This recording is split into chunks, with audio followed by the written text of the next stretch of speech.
things that we're feeding ourselves, the things that we're feeding our pets, we are contributing to the early demise of not only ourselves, but also our pets. Now, look at this table here. We're talking about the various drugs that people take. This is just a small sampling of them. It really, well, let me put it this way. I used to work at several of the long-term care homes. And whenever we'd have a new patient come in, a new person come to stay at the home, we'd look at their medications, and it always just amazed me. Some of them had lists and lists of medications. Over 20 medications they were taking. And so the pharmacist, of course, had to make sure they were scheduling everything right, to make sure this wasn't interfering with that, and on and on. All of these meds that we're taking. And we're seeing that the statins are the most popular ones. 3 million, almost 4 million Canadians are on statin drugs. And the really interesting part about all of this is that most people don't need to be on these medications. With just a little bit of tweaking of our lifestyle, changing what we eat, getting more exercise, drinking more water, as Phil was just talking about, these kinds of things, the natural remedies that God has provided for us, will start to reverse our diseases. And I've seen it happen time and time again when people will just tweak a little bit here and tweak a little bit there, and we start to see the medications falling off. They don't need them anymore. In fact, let me just tell you about a weekend I went to, oh, it was quite a few years ago now, down in Southern California. The Southern California Conference had put on a workshop called Reversing Diabetes, Heart Disease, and Obesity. And it was just from Saturday evening until Monday at noon. And people were coming from all across the country. They came with their bags of pills. They came with their insulin. They came with all kinds of drugs.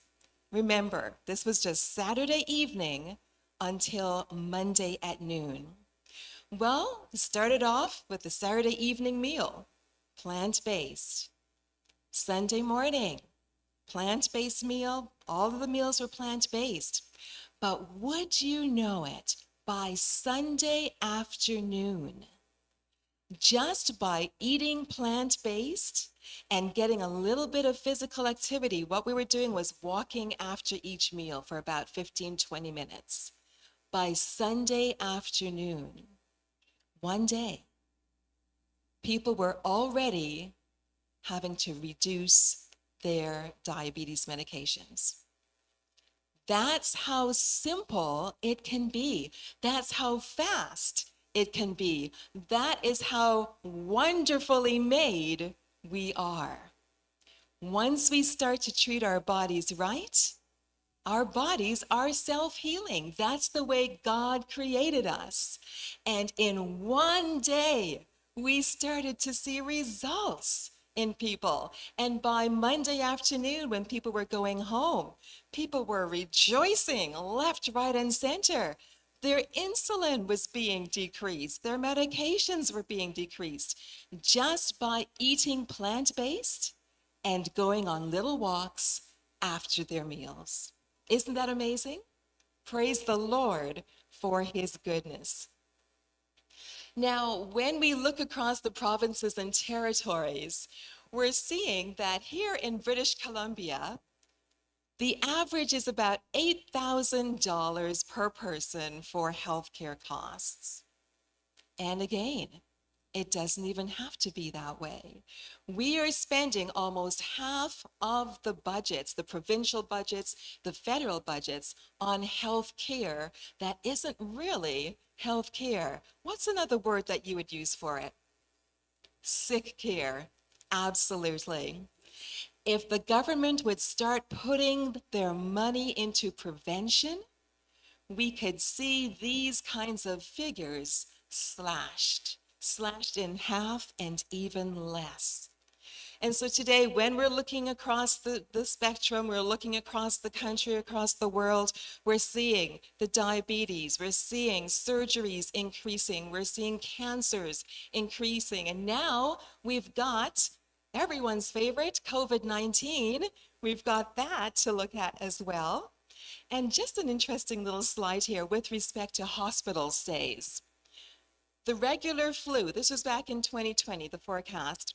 The regular flu, about $5,000 per person if you're in the hospital for that. And you see it goes up, up, up. Pneumonia, about 8,400. COVID-19, 23,000. Kidney transplant, 27,000. And again, these numbers do not have to be the numbers that they are. If we would all commit to tweaking our lifestyle, we could slash these numbers in more than half. Back in November, the world was racing to contain the new COVID threat, the Omicron variant. Luckily, Omicron is not such a bad thing. It's more like just a little bit of a flu. For most people, it's not so bad. But we're looking at that type of thing today. And so the two questions I have for you in connection with this is, do you realize that the foods you eat can heal your body? Do I see people nodding yes? Absolutely. Do you know that your body was created to be self-healing? Wait, what I eat matters? Absolutely, positively it does. Listen to these famous quotes by Dr. Hindheed in Denmark. The two chief causes of disease are what? Food and drink. And so what do you think the two chief cures would be? Food and drink. It's rooted in the same thing.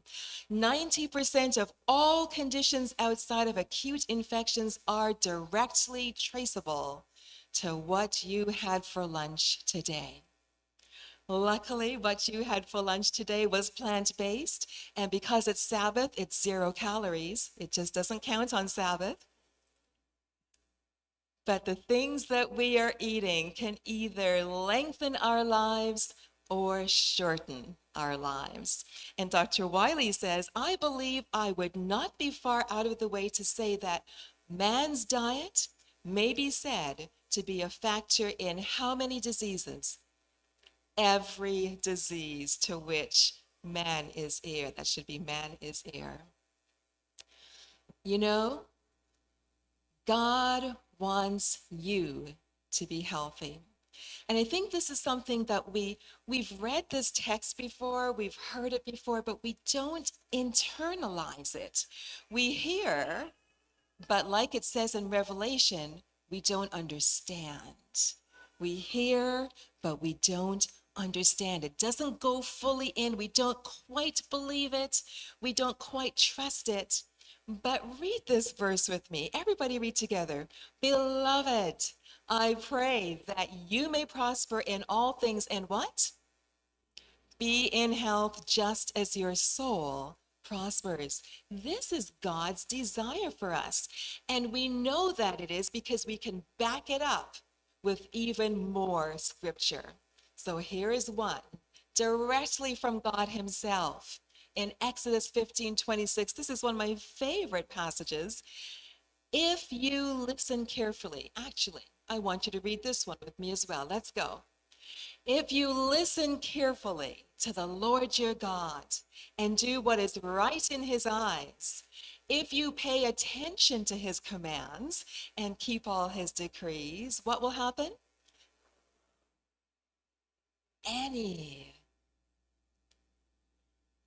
For what? I am the Lord. That's my favorite part. I am the Lord who heals you. I am the Lord who created you. I am the Lord who created the stuff for you to eat, all the good stuff. And I'm also the Lord who heals you. That is comforting to me. That is a promise That's not just a little thing he's saying. This is an actual promise that he is making to us. He will heal us. Think about when you get a little boo-boo. I sliced my finger the other day on a really sharp knife that I have. And yeah, it bled profusely, but now I can't find where the cut is. Why is that? Because our bodies are created to be self-healing, absolutely self-healing. So, what are the foods that are going to give us the most benefit for our health? You know, when I was taking my dietitian studies years ago in Toronto, it was really interesting to me because I realized from the get-go that my area of study was actually bought by the dairy industry, by the meat industry. And I was the lone student out of 100 in my program. I was the lone student who was plant-based. And so I remember, you know, early on, the professor would ask a question or something, and I'd raise my hand and, you know, say something plant-based. And after a while, one of the teachers got to really know me, and she's like, okay, Bev, what do you have to say? Because she knew I was going to say something plant-based. But would you know, by the end of that 4-year program, I was the go-to person for all things plant-based. God was able to bless that way. And so people would come to me, you know, for assignments and stuff. What do you think about this? And what do you think about that? And that's the way God wants it to be. He wants us to be that blessing to other people with the message that He has given to us. So, what are the foods that are going to give us the most benefit for our health? This is where I was going with that. I remember in one of my classes that they were talking about functional foods. And I just couldn't quite understand that concept. There were, you know, these certain foods that do this and this for you, but only certain foods. And to my knowledge, every single food that God has created for us is a functional food. That's what I firmly believe.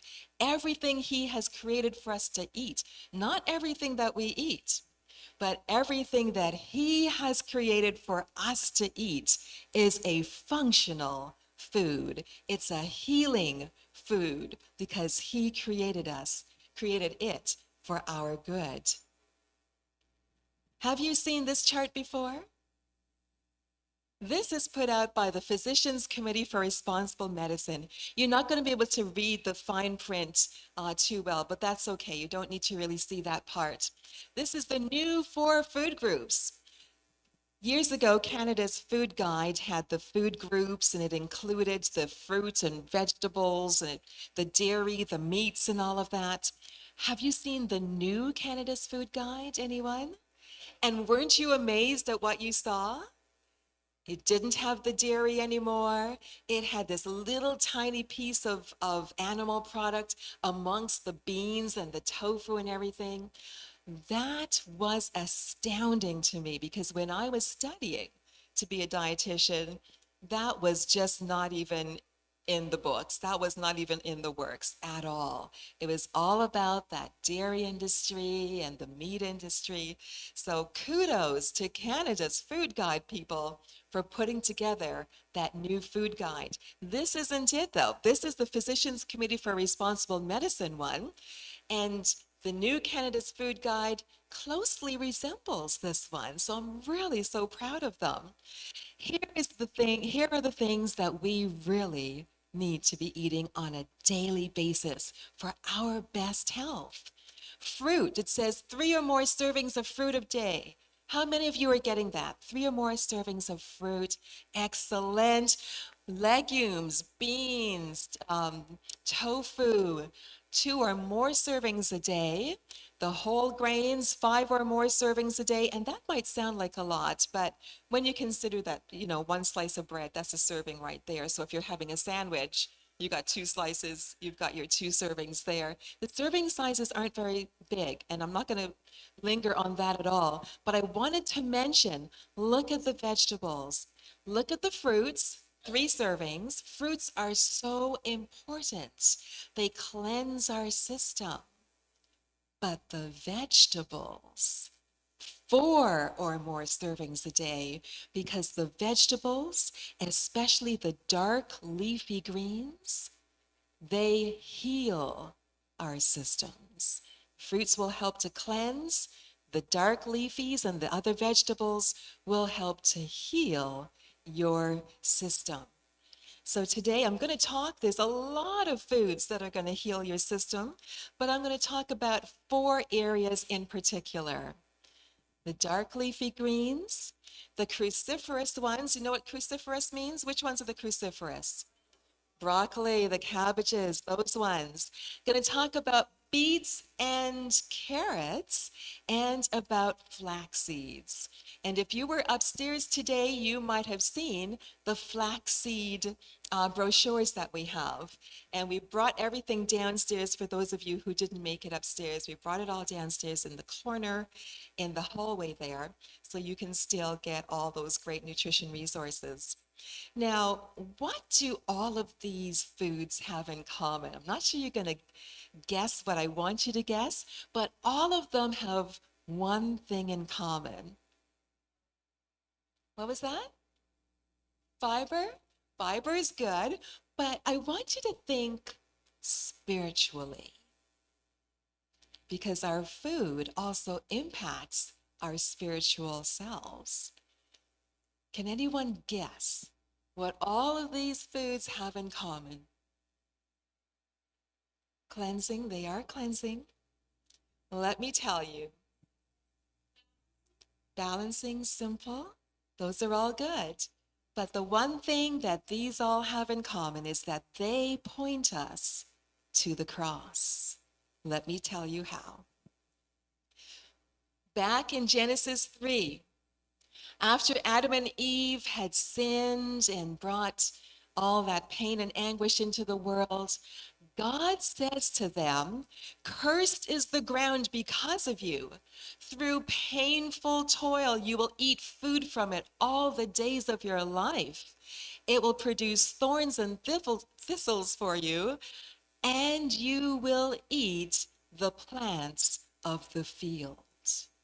So in between this curse thing here and all the hard sweat of the brow, there is this, you will eat the plants of the field. God knew that disease was coming because of sin. And he put in the middle of all that the thing that would cure us, the plants of the field, pointing us back to God himself, pointing us to Jesus, pointing us to the cross. And so when you look at a field, an abandoned field, not even an abandoned field, because let me tell you, on our farm, we've got this kind of thing going on. How many of you are familiar with lamb's quarters or pigweed or amaranth? Quite a few of you. All right. How many of you are familiar with stinging nettle? Excellent. How about purslane? Not quite so many of you. How about sorrel? Oh, did I miss this purslane? Hold on. Come along. Purslane? Uh-huh. And the sorrel? Anybody? On our farm, these things grow in abundance, and we don't even plant them. These are gifts from God. The plants of the fields that he was talking about, it's so interesting because we cultivate the soil. We grow the carrots and the beets and what else do we grow, honey? Kale and the chard and all these wonderful things. And we've got to really sweat to plant them and harvest them. These guys, they just spring up all by their lonesome. And they spring up en masse. It's so hard to keep on top of them. And so I often say to Randy, we should be just harvesting these things and selling them at the market. Absolutely free, we put no sweat or toil into it. All we've got to do is market them. And do you know why that is such an excellent idea?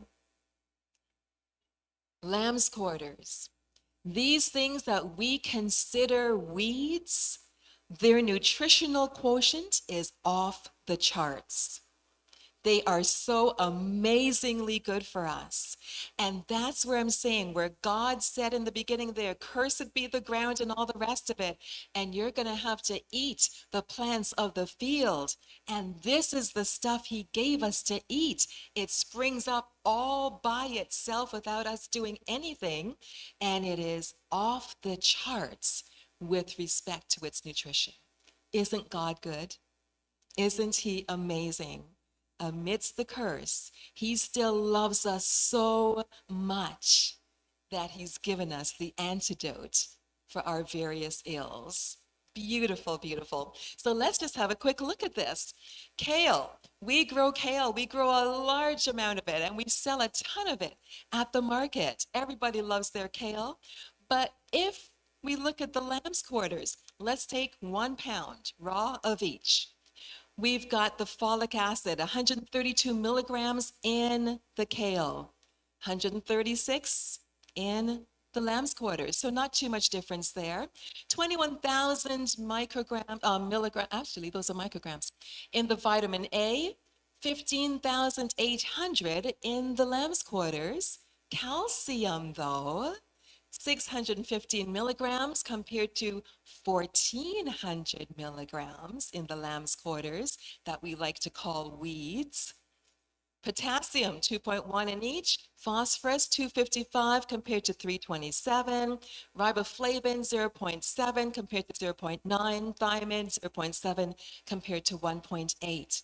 So you see here, if you've got lamb's quarters growing on your property, what should you be doing with it? Eating it, absolutely. It's going to be so amazingly good for you. And the same thing with the purslane. The nutrition is amazing. Purslane, let me tell you, it's madness. That stuff starts creeping on your fields there, and before you know it, you've got a huge carpet of it, and it's so hard to dig it all up. But again, the nutrition is off the charts. You want to be eating all of these fantastic weeds that God has blessed us with. Okay, so aside from the weeds, let's talk about beets and the beet greens in particular. We grow beets, our customers love the beets, but you know what? It's the beet greens where all the nutrition is. So let's have a look at this chart.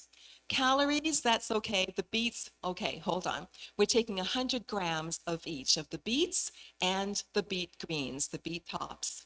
So calories, 43 calories in the beets. Of course, it's going to be more because of the sugar content in the beets. The protein, 1.6 grams compared to 2.2 in the beet greens. Carbohydrates, we don't have to worry about. The fiber, there's more fiber you can see. 2.8 in the beets, 3.7 in the beet greens. Look at the calcium. 16 in the beets. How much in the beet greens? 117. Iron, 0.8 compared to 2.57. Vitamin C, 5 compared to 30. Now let's have a look at the vitamin A, because this is not a typo. 33 milligrams in the beets compared to, what's that number in the beet greens? 6,326. Are you ever going to throw away your beet tops again? Don't you let me see you throwing those things away. This is good stuff. This is gold. This is gold. This is where it's at. Nutrition is in those greens. So yes, the beets are yummy, and even the carrots. Anybody eat their carrot tops? Gotta eat those carrot tops, guys. Radishes, eat your radish tops. Everything we sell at the market, we sell with their tops, because by and large, the tops are more nutritious than the bottoms. So keep that in mind. So many good things you can be making with those greens. All right, so let's talk about green protein, because most people don't realize, they don't stop to think that there is protein in your greens. It says here, greens are the primary food group that match human nutrition needs most completely. Did you know that?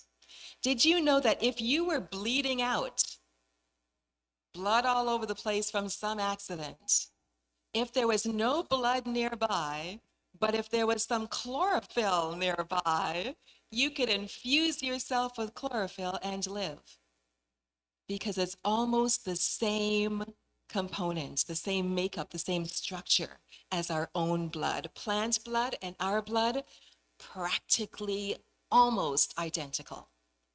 So keep chlorophyll on hand just in case you have an accident. You never know when you might need to infuse yourself.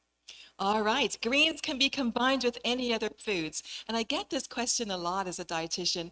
I thought I wasn't supposed to mix, greens. Think about your greens. If you leave a head of lettuce in your fridge, in the back of the fridge for 2 months, and you find it one day, what are you going to find? You're going to find water. You're going to find a lot of water. It's a lot of water that's in that green there. And so it doesn't have the same structure as the potato and all of that. So you can mix your greens with your regular foods and you don't have to worry. You can mix it with your fruits and you don't have to worry. Greens are an excellent source of protein, and we know that. Why?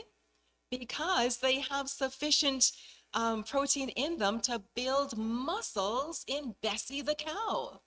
What does Bessie the cow eat? Absolutely.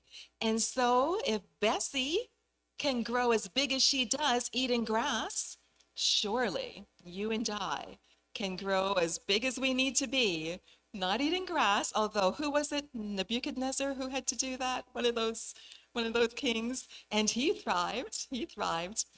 But when we think about our largest land animals, elephants, giraffes, all of these animals that are plant-based, how do they get to be so big just eating leaves and twigs and grass? Surely we can get all the nutrition that we need by doing what God ordained for us in the very beginning, in the very first chapter of the Bible. Genesis 1, verse 29. What does it say? Somebody tell me. Come on. That's where God is saying to us, behold, I give you all of these plant things, the fruits and all those things. That's what he ordained for us in the very beginning. And then after sin, he added the plants of the field because he knew disease was on its way. But he gave us the antidote. The same way that the sin in our lives causes death, but Jesus is the antidote. That's how our greens point us back to the cross. Just a quick little note here. Even physicians and dietitians are surprised to learn that when you eat large quantities of green vegetables, you receive a considerable amount of protein. We just saw the animals there. There is a mountain of compelling evidence showing that so-called low-quality plant protein, which allows for slow but steady synthesis of new proteins, is the healthiest type of protein. And this one really hits home for me because, again, back when I was studying to be a dietitian, they still held on to that notion that plant-based protein was inferior to animal-based protein. Well, now we have all the studies, all the major health organizations in the world are telling us, eat more plants, eat less of the animal products. They're finally catching up to what God told us 6,000 years ago in Genesis. He told us this. And again, he told us back in the mid-1800s when he gave the health message to Ellen White and told her to write these things down. And now science is finally catching up to what God ordained in the very beginning. A little bit late, but better late than never. It's easier for your body to create proteins from the individual amino acids that are found in the plants rather than the complex proteins found in the animals. When you eat animal protein, your body actually has to deconstruct the proteins and then reconstruct them into a form it can use. But when you eat the plant-based proteins, it's got those amino acids that are readily available, so your body can use them pretty quickly. So here are some of the greens. Who's eating arugula? Anybody? All right. Beet greens? Okay, not too many with the beet greens, but remember, we're not going to throw them out anymore, are we? Never, ever, ever. Bok choy, anybody? Carrot tops? A few people. You know what I do with my carrot tops? I like to make pesto with them. Because if you think about it, what is it that you usually use? Use basil or the other one? Parsley, yes, exactly. The parsley and the carrot top. Same kind of thing. Who's eating chard? Chard is so amazing and so gorgeous. The collard greens, the escarole, the kale. How about on the other side, the weeds? Who's eating chickweed? Ooh, Judy, you've got it going on. Okay, and Sammy too. Fantastic. Clover. Do you know red clover? Ellen White said, drinking red clover tea every day is a thing you want to do. It's that good for your system, the red clover tea. Anyone eating dandelion greens? Fantastic. We shouldn't be trying to get them out of our lawns. We should be nurturing our dandelions and harvesting them and eating them. Lamb's quarters. Don't uproot them, eat them. Stinging nettles, basil, cilantro, fennel, parsley, all of these fantastic greens that God has blessed us with. Okay, so who's drinking green smoothies? Wonderful. Get those Vitamixers out and start whipping up your green smoothies. And here's why. Those greens are going to make your blood more alkaline. You want alkaline blood. You don't want acidic blood because that's how disease starts to take root. You want the alkalinity, and greens are going to provide that in your system. It's going to balance your body's homeostasis. It's going to help you absorb other nutrients better. So many things going on with your greens. Got allergies? Try drinking green smoothies and see what happens. Drink it every day. Nice big, we make a whole blender full. And when I was single, I used to drink the whole blender full. And I guess, honey, now we still kind of do that. You make 2 batches. So yeah, we have the whole blender twice. Clear skin, stronger fingernails, dandruff healed, less blood sugar fluctuations. If you're diabetic, it's a good idea to drink the green smoothies rather to be drinking the juices, because the juices don't have the fiber. The green smoothies are going to still have all the fiber in there, so your blood sugar isn't going to fluctuate as much. Improved overall health, decreased incidence of infection and parasites. Clean your system out with the dark leafy greens. And here's a case study for you. This one lady, 57-year-old female, she had had eczema all her life. Very allergic to everything since childhood. She'd been in and out of the hospital because of it. She'd been put on steroids because of the severity of it. She was itching and scratching so much.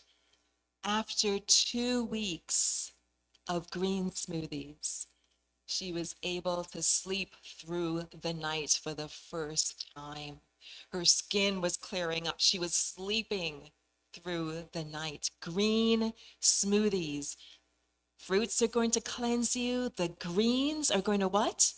Heal you. Absolutely. So let's move along quickly to the cruciferous vegetables. Who here likes broccoli?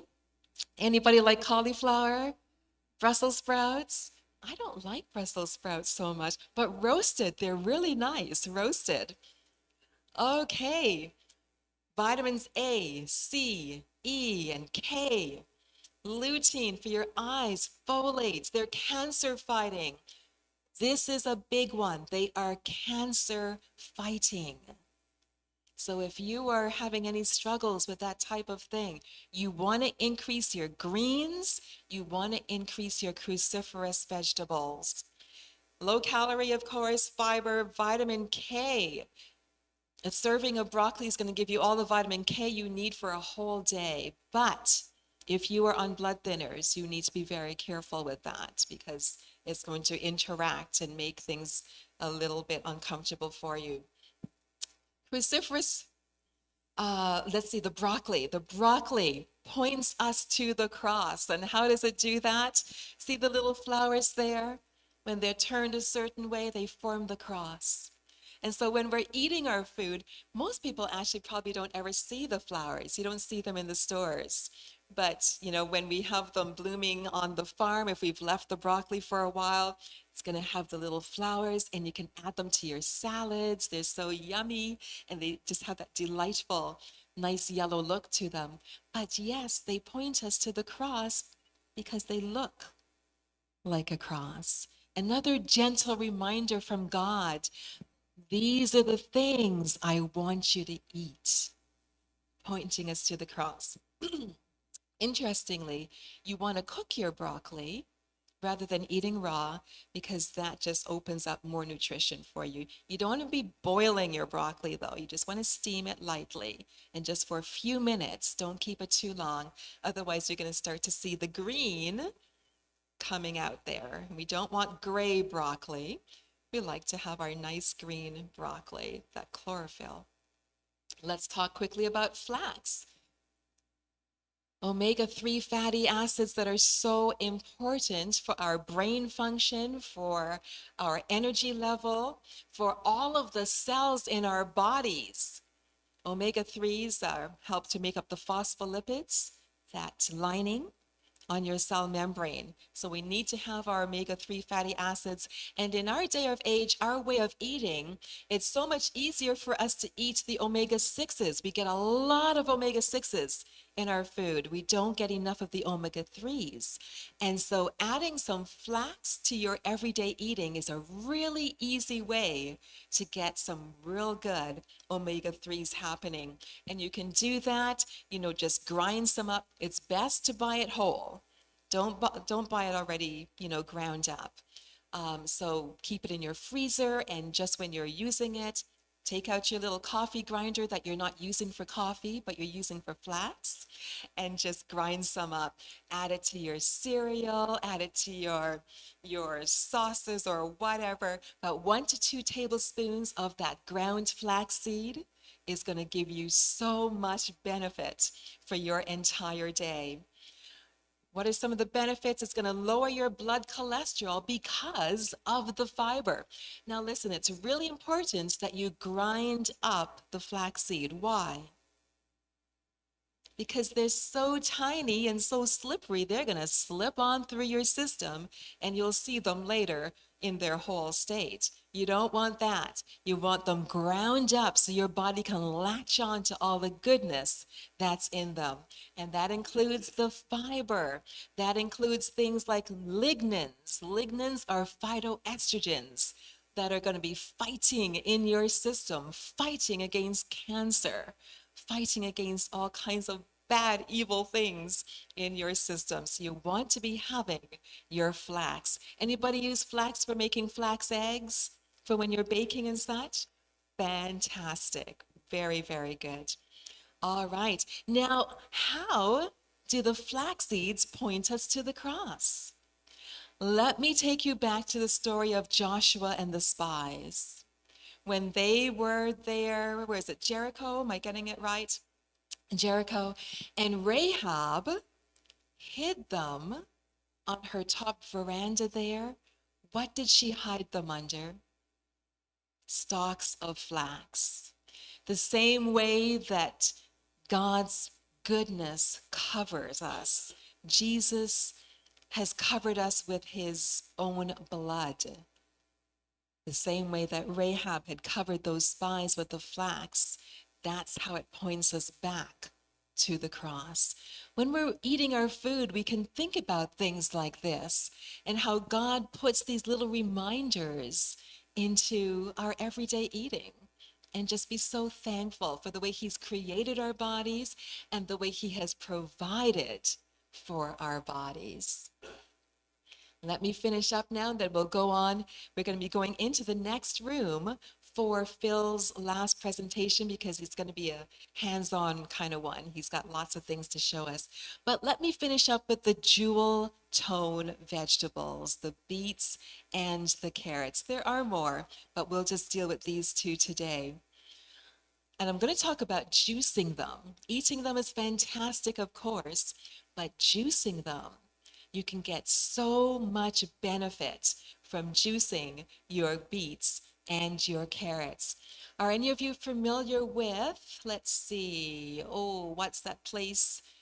The cancer clinic in Mexico. What's that one called again? Thank you. The Gerson Institute, yes. They have a whole protocol where they are using carrot juice continuously throughout your day, upwards of, I think it's about 13 cups of carrot juice that you're drinking. And what that is doing is just nourishing your cells, just bathing your body in goodness and turning those cancers around, getting them out of your system, cleansing your blood and nourishing you at the same time. So I highly recommend juicing. Some people don't think it's such a good thing, but we have seen through the Gerson Institute how the body is healed by just using things like the carrot juice. Of course, they use other things as well, potato broths and such, but by and large, their protocol is made up of that carrot juice. If you're diabetic, you want to be careful though. You don't really want to be doing much of the juicing that way, except for the beets. Beets have actually been shown to be very good for diabetics. But by and large, you want to be doing more of the smoothie kind of thing because they've got the fiber in there that's not going to spike your blood sugars. So the beets and the carrots, both of them, anti-cancer properties. Fantastic stuff. In the beets, there are some rare antioxidants, the betaine, and the vulgaxanthin. I never say that right. Vulgaxanthin. Okay, and these are antioxidants that are going to be going through your system, cleaning things up, attaching to the bad stuff, ushering them out of your system, and healing your body. Because that's how God created our bodies, to be self-healing through His grace. These jewel tone things here, when we're juicing them, what can we think about? Think about something spiritual. The juice of the carrots, Jesus' blood. Absolutely. He shed his blood for each one of us. He saves us by his blood. And when we juice these things, their blood, the plant blood, starts to heal our systems as well. So that's how those things point us to the cross. Remember, your health is your wealth. Think about when you're sick. You don't feel so great. You're feeling really horrible. You can't do much. You can't serve God in the capacity that He wants you to serve Him. But when we're healthy, when we've got that vibrant health because we're following the principles that He has given us, well, that's when our health is our wealth. And you'll recall that in 3 John chapter 1, verse 2, where he says, "Beloved, I wish above all things that on top of that saving relationship with him, he wants you to be in the very best health possible. And he's given you the tools. And he says to us today, study to show yourself approved." He's given us the tools scattered throughout the Bible. Study to show yourself approved. Most of our illnesses can be reversed when we start to tweak our diet, our lifestyle, all of these things, and God will bless your efforts because he tells us that in Exodus, where he says that I am the Lord who does what? Who heals you. Amen. Any questions before we go on over to see Phil? Oh, yes. Okay. Christy, for anyone who did the health age questionnaires upstairs, we do have your results for you. So see Christy. Christy, stand up and wave at everybody so they remember who you are. There you go. All right. So you can get your health age reports from her. Yes, question.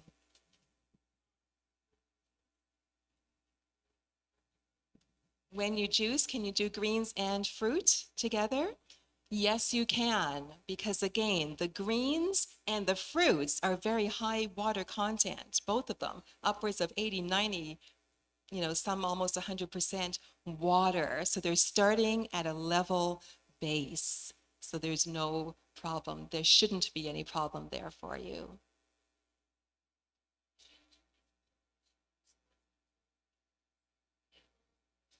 Ginger is an excellent thing to add, absolutely. And it makes it taste so good too. Ginger is good for your blood sugar, so you can add that to your juices. And it does taste delicious.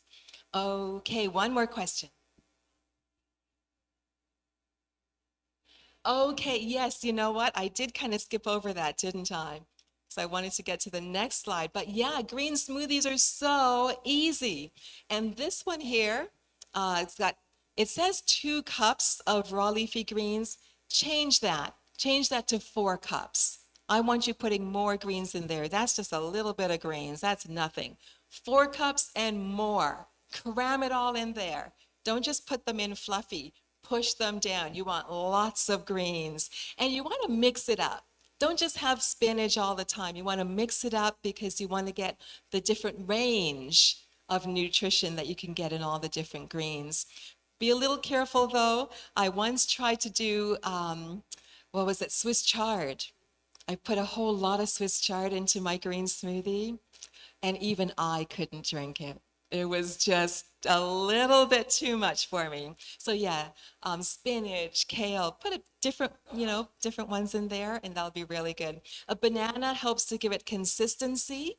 The pear just, adds some sweetness, some grapes add sweetness, and you can put just the water in.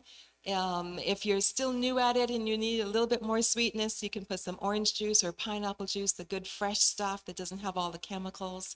But you'll find that as you go along, you probably don't have to do that. You can just put water in and your body will be just fine with it. Just fine. One last comment.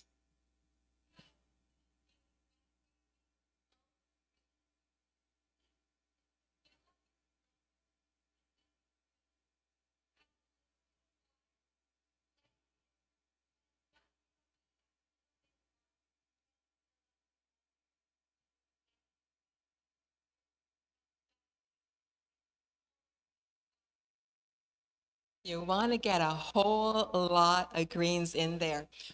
You do want to be careful though, because if you're putting all the greens, you want to put some water in first because that starts the engine going nicely. Some blenders might not blend well if there isn't enough liquid in the bottom.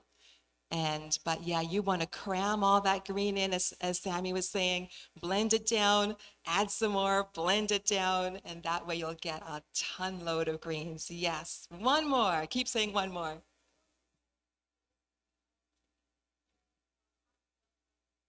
And yes, you're adding half of an avocado. You can add so many things. This is just a basic. You can add whatever you want, whatever greens, whatever fruits, whatever you want in there. This is just the basic. Guys, that's all that we're going to take for now because we've got to scoot on over to Phil so we can finish up by 6 o'clock. Thank you so much for being here. We're so grateful. Okay, Phil's ready for us.